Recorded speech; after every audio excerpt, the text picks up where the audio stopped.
Alright, I'm doing my first ever Inlagim. How? Ow, it's hot, man. Oh! I'm burning the feathers. Oh! Ow! How did you do that so smooth?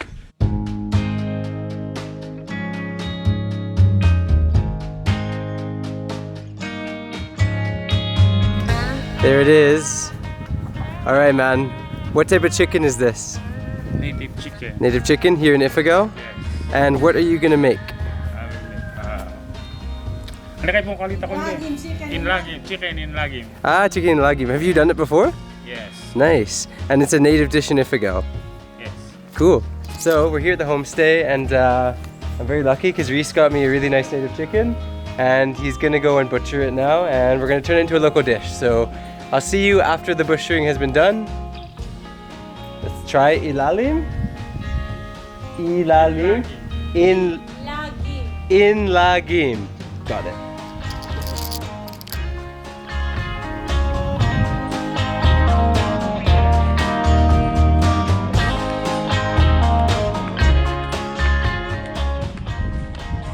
So right now Yanni and Riz are butchering the chicken, and that's something that I think is actually a good thing if you eat meat, to observe it happening, because you know what you're eating and how it happens, and it's an animal. For me, it just makes you respect the fact we should eat everything or use everything. And for my culture in Canada, sometimes, you know, we take heads, we throw them in the garbage. We take feet, we throw them in the garbage. Here in the Philippines, they eat it all, and I respect that. So it's something I learned over my time here, and something I hope that everybody, you know, if you eat meat, it's an animal and you're killing it. So that's what they did. Now we're gonna go cook it. Something I've never had, a local chicken dish in Ifugao. A beautiful view.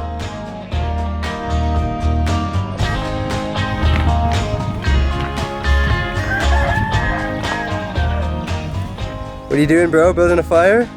That's awesome.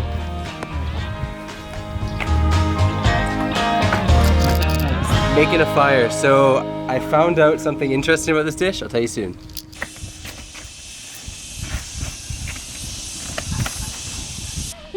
No way. This is straight up, no cleaning or anything. Clean. That's right away. This is why they call it Inlagim. Holy smokes.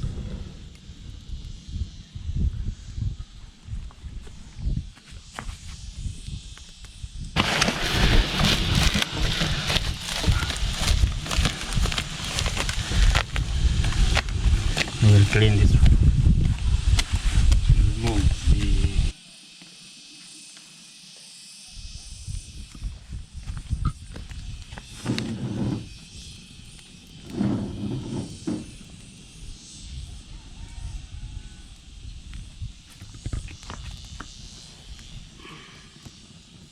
Clean again. No way. Back and forth. So it's a system. Basically what he's doing is he's burning the feathers and then plucking and cleaning them, then burning it again, plucking and cleaning. It's almost like a barbecue of the manok before you're gonna clean and cook it. Usually I've seen people boil the feathers and then they pluck them that way, but this is completely different. It's just straight into fire, pluck, straight into fire, pluck.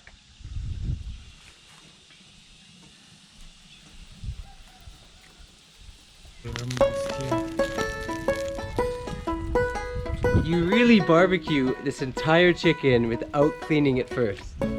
That is interesting. Oh, you just pull off the skin.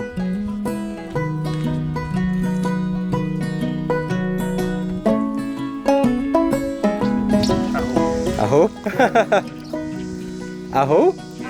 Aho? Without the K, that would be a dog. Ahok? Oh, you call it aho, really?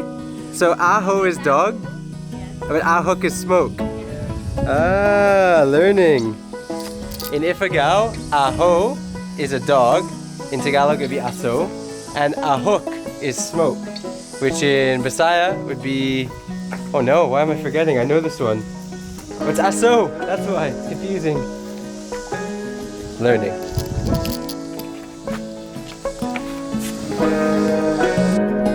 There. Alright, I'm doing my first ever Inlagim. Oh, ow, it's hot, man. Oh! I'm burning the feathers. Oh! Ow! How did you do that so smooth? So you gotta burn the feathers. Inlagim means, oh, it's so hot, man. How are you doing that so comfortably earlier? It means burn. In Ifugao, Inlagim is the word for burn, and this is Inlagim na mano. I can't do it, man. It's raining. Woo! You are a legend. Holy smokes. And that is how you eat Inlagim. Not like me.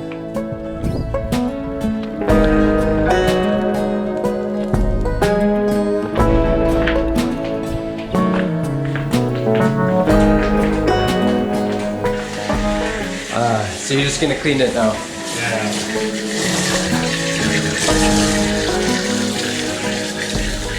We turn on the line. Are you gonna pull out the innards? Yes. Okay, so he's gonna clean the chicken, pull out the innards. It's just like a normal, typical style, no? Yeah. Okay, so that's what he's doing.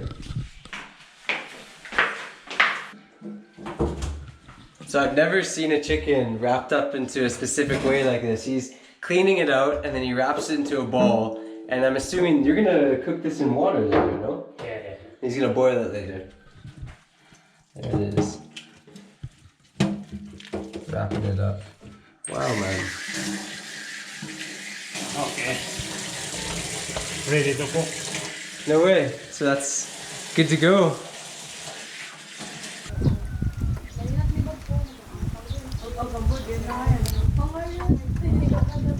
Salt. Look at that. Wow. Just ginger, salt, and chicken. You just added the salt? The calmest master chef. So chilled. Can we take a look at that again? Can you open the pot? Yeah.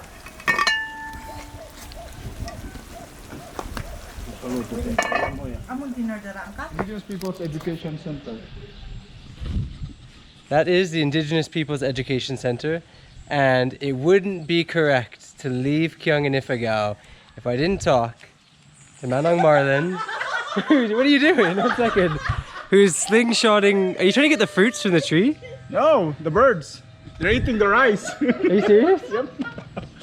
So we're gonna talk to Manong Marlon, who knows a lot about. That was not planned. Who knows a lot about history and people of Ifugao. You are from Ifugao, right? I am Ifugao. You are Ifugao.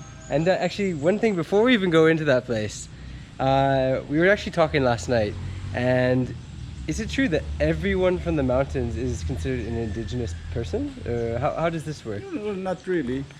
Well, in the Philippines, you have a bit of a different way of defining what's indigenous. So in the Philippines, it's like the people who have not been under the Spaniards are considered indigenous. So among them, the people of the Cordilleras, because we were not conquered by the Spaniards all those 333 years. So those who were not Hispanized, those who were not forced into becoming Catholics, are considered indigenous. Okay, and so basically, just so everybody knows, who are you? What do you do? I'm Marlon. I'm from the Save the Ifugao Terraces Movement. Okay. It's a conservation agency. It's mainly composed of volunteers, Okay. community volunteers. So we work on the conservation of Ifugao culture Cool. as And represented by the rice terraces. this is interesting because we were talking last night, and he told me that the rice terraces, actually, their purpose before was to be able to fight back against the Spanish. Yep. So basically, the Ifugaos came from the lowlands, and then they came up here, the mountains. It's part of their ancestral domain. So they came up here, started constructing the rice terraces, because since they can feed their people, that's how they were able to assist the colonizers. So in that sense, the rice terraces are like a military defense. No way. So it's not, and they would have only been around then for hundreds of years. Not. Hundreds of years, not thousands of years. We have archaeological data to prove that. Okay. It's not. It coincided with the arrival of the Spaniards in the lowlands. Wow. So it's interesting. Ifugao, people who are Ifugaos were originally from the lowlands, but your ancestral domain was up in the mountains. But you came up to the mountains to get away from the Spaniards and fight back. Yep. There you go. And what is this building exactly behind us? What do people do if I turn it around? What is the purpose of this? It's the Indigenous People's Education Center because there's this huge gap about Ifugao, a huge knowledge gap for younger Ifugaos and the older Ifugaos. In the formal schools, they don't teach anything about Ifugao history, about Ifugao culture. Ah, so since the introduction of formal education in the early 1900s by the Americans, education was actually used to colonize the Ifugao, where they did not succeed by using guns and the cross, but they were able to conquer the Ifugaos through education. okay, So now the Ifugao doesn't know anything about his own culture. That's why we have this iPad center. So this is just a center that's open for people to come and learn. Yep. Cool. And we're gonna go check it out, and I'm gonna learn a bit. So I just learned a lot in the past 3.5 minutes too. Yani.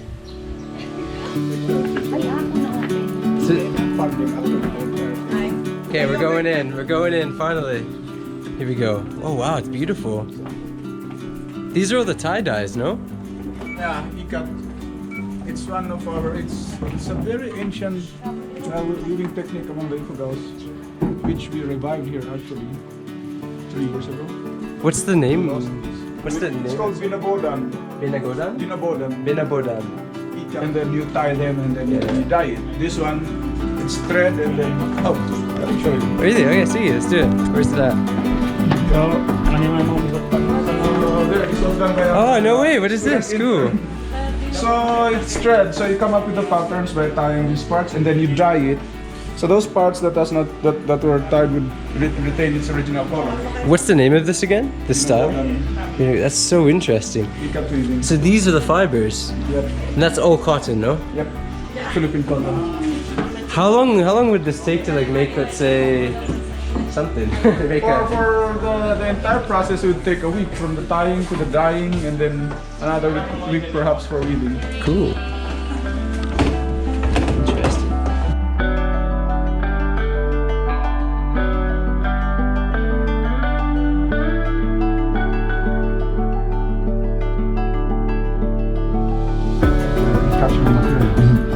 So instead of teaching like Cinderella or Snow White and the Seven Dwarfs, we have a very rich oral literature, and young children can better relate with local stories.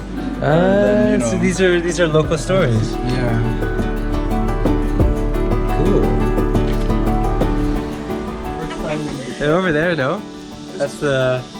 We have this new regulation now in the Philippines where it's difficult to bring kids in school to the rice terraces area, so we brought the rice terraces to the kids. So is that true? So it's tough to bring kids to the rice terraces? Is it like a safety thing, or? Yes. Okay, so I love this. Here's what they do. You can't bring the kids to the rice terraces, so this is next to a school, so they brought the rice terraces to the kids. What you're looking at here is a mini section of rice terraces. Awesome. And again, to fight back against the Spanish. And this is why you were using a slingshot, so the birds don't eat this, right? Nice scarecrow too. Oh, they have, what is this? Hold on. Oh, they have I didn't notice this is a line that shakes bottles at the end. Ingenuity, no? Now, did they do this hundreds of years ago or what? That is hilarious. I bet you I know what's in there. Oh, what? It's all. Let's open it up and see. Open. Oh, no, it's not. Oh, I thought it was going to be rice. Oh, that's the rice. Okay. Nice. And this is Inlagim, no? Look at that. Oh, this is We're having a lunch of champions here in Ifugao.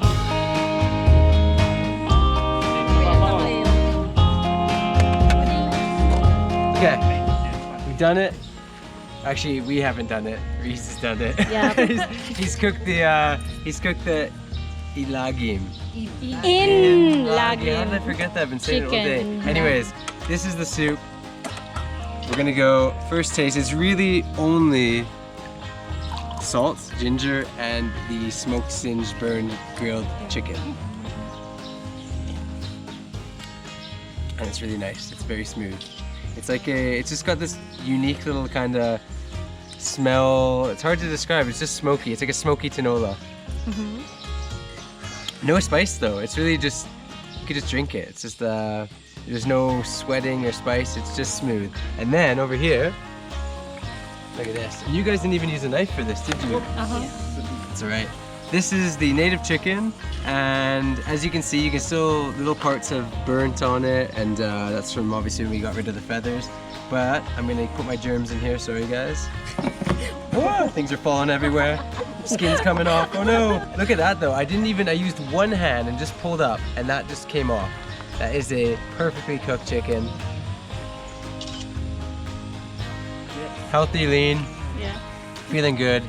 Okay, and let's just eat. And the friends, yay! Woo! All right, food time. Nice one. Yeah. Yeah. Yeah. Legend.